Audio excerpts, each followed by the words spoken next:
नमस्कार. आज आपण महात्मा फुले या थोर समाज सुधारकाच्या संदर्भात आपण बरीच माहिती पाहणार आहोत. महात्मा फुले हे जे समाज सुधारक आहेत त्यांना आपण 4 टप्प्यामध्ये विभागून त्यांची विचाराची मांडणी करणार आहोत. पहिला जो आज भाग आहे तो महात्मा फुले यांच्या जीवन परिचयाच्या संदर्भात आपण पाहणार आहोत. महात्मा फुले हे महाराष्ट्रातील नव्हे तर देशातील एक थोर मोठे समाज सुधारक म्हणून ओळखले जातात. कारण सर्व भारतीय समाजाचे एक थोर प्रबोधनकार म्हणून महात्मा फुलेकडे आपण पाहिलं पाहिजे. कारण त्यांनी आयुष्यभर समता, स्वातंत्र्य, बंधुता आणि न्याय या मूल्यांचा पुरस्कार केलेला आपल्याला पाहायला मिळतो. सामाजिक समतेच्या क्रांतीचे आद्यजनक म्हणून सुद्धा ह्या थोर समाज सुधारकाकडे आपण पाहतो. महात्मा ज्योतिबा फुले यांचा जन्म 1827 रोजी झाला. फुलेंचं घराणे हे मूळचं सातारा जिल्ह्यातील कटगुण येथील आहे. त्यांचे शालेय शिक्षण हे मशिनरी स्कूलमध्ये झालेलं पाहायला मिळतं. वयाच्या 13व्या वर्षी त्यांचा सावित्रीबाई या ज्या थोर समाज सुधारिका आहेत त्यांच्याशी झालेला आपल्याला पाहायला मिळतो. वयाच्या 21व्या वर्षापर्यंत ज्योतिरावांनी पुण्यातील स्कॉटिश मशीन हायस्कूलमध्ये आपलं इंग्रजी अभ्यासाचं शिक्षण पूर्ण केलेलं पाहायला मिळतं. विद्यार्थी दशेत त्यांच्यावर स्मिल, स्पेन्सर, थॉमस पेन यांचे साहित्य वाचल्यामुळे थोर प्रचंड प्रभाव पडलेला आपल्याला दिसून येतं. तसंच थॉमस पेन यांच्या राईट्स ऑफ मॅन या पुस्तकाचा सुद्धा प्रचंड प्रभाव पडलेला आपल्याला दिसतो. तसेच सगळ्यात महत्त्वाचं म्हणजे छत्रपती शिवाजी महाराज आणि जॉर्ज वॉशिंग्टन यांच्या जीवनचरित्रातून महात्मा फुलेंनी राष्ट्रप्रेम, राष्ट्रसेवा घेतलेली आपल्याला दिसून येते. सरकारी नोकरी न करता ज्योतिबा फुलेंनी 1848 साली आपल्या सार्वजनिक जीवनात समाज सुधारणेच्या कार्याला सुरुवात केलेली पाहायला मिळते. 1848 साली पुणे येथे त्यांनी बुधवार पेठेत भिडेवाडा यांच्या वाड्यात शाळा सुरू केलेली आपल्याला पाहायला मिळते. शाळेत शिक्षिका मिळत नव्हती म्हणून ज्योतिबा फुले यांनी आपल्या स्वतःच्या पत्नीला सावित्रीबाई फुले यांना शिकवून त्या शाळेत शिक्षिकेची भूमिका पार पाडण्याचं महत्त्वाचं काम केलेलं आपल्याला दिसून येतं. अस्पृश्यांसाठी प्रचंड मोठ्या प्रमाणात त्यांनी काम केलेलंही दिसून येतं.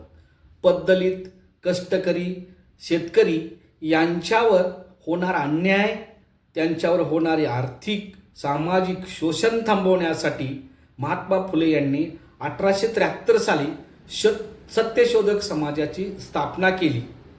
त्यांनी समाजातील पददलित, दारिद्र्य जे चाललेलं होतं अशा या व्यवस्थेला विरोध करून त्यांनी मोठ्या प्रमाणात आपल्याला कार्य केलेलं पाहायला मिळतं.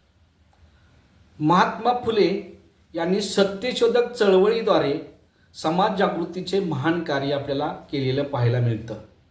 पददलित, कनिष्ठ अस्पृश्य लोकांना सामाजिक, आर्थिक, धार्मिक गुलामगिरीतून मुक्त करण्यासाठी, त्यांना सामाजिक आर्थिक समतेची वागणूक मिळवून देण्यासाठी महात्मा फुलेंनी सार्वजनिक सत्यधर्म हे पुस्तकही आपल्याला लिहिलेलं पाहायला मिळतंय. महात्मा फुले यांनी शेतकऱ्याचे होणारे शोषण आणि त्यांच्यावर होणारा अन्याय आणि त्या अन्यायाचं शोषणाचं निर्मूलन होण्यासाठी उपाययोजना सांगण्यासाठी शेतकऱ्याचा असूड हे जगप्रसिद्ध पुस्तक लिहिलेलं पाहायला आपल्याला मिळतं. सत्यशोधक समाजाच्या प्रचारासाठी त्यांनी 1877 साली दीनबंधू हे पत्र सुरू केलेलं आपल्याला दिसतं. या पत्राला ज्योतिरावांची प्रेरणा व सक्रिय सहभाग मोठ्या प्रमाणात होता. महात्मा फुले 1876 ते 1882 या काळात राजकारणामध्ये सुद्धा आपल्याला सक्रिय झालेले दिसतात. म्हणजे ते पुणे नगर परिषदेचे सभासद, नगरसेवक, नगरपालिकेचे सभासद किंवा नगरसेवक म्हणून सुद्धा निवडून गेलेले दिसतात. आणि त्या काळात सुद्धा त्यांनी सामाजिक सुधारणा आणि अनावश्यक खर्चावर नियंत्रण या दृष्टीनं तिथं महानगरपालिकेत काम केलेलं आपल्याला दिसून येतं. तसेच अस्पृश्यता निवारण, स्त्री मुक्ती चळवळ, स्त्री शिक्षण, दलितांच्या उद्धारांचे कार्य, शेतकरी, कष्टकरी, समाजाची प्रगती इत्यादी विषयक महात्मा फुले यांनी केलेलं कार्य तत्कालीन समाजाला आवश्यक होतं. सनातनी परंपरावादी समाजाला पुरोगामी सुधारणावादी बनवण्याचं फुले यांनी महत्त्वाचं काम केलेलं आपल्याला दिसून येतं. आणि एकंदरीत या फुल्यांच्या हा सगळ्या कार्याचा आढावा घेतला असता किंवा कार्य पाहिलं असता 11 मे 1888 रोजी मुंबई येथे कोळीवाडा हॉलमध्ये एक प्रचंड सभा भरली होती. आणि या सभेमध्ये जनतेनं म्हणजे लोकांनी उत्स्फूर्तपणे महात्मा फुलेंना महात्मा ही पदवी बहाल केलेली आपल्याला पाहावयास मिळते. पुढे महात्मा गांधींनीही ज्योतिरावांच्या कार्याचा गौरव करताना महात्मा असं त्यांना संबोधलेलं दिसून येतं. सगळ्यात महत्त्वाचं म्हणजे बडोद्याचे जे सयाजी महाराज गायकवाड आहेत त्यांनी 28 नोव्हेंबर 1890 रोजी फुलेंचा मृत्यू झाला. त्याच्या अगोदर बडोद्याचे महाराज सयाजीराव गायकवाड यांनी ज्योतिरावांचे एकंदरीत कार्य पाहिलं आणि ते कार्य पाहिल्यानंतर त्यांनी हिंदुस्थानचे बुकर टी वॉशिंग्टन अशी एक ख्यातनाम पदवी महात्मा फुले यांना दिलेली पाहायला मिळते.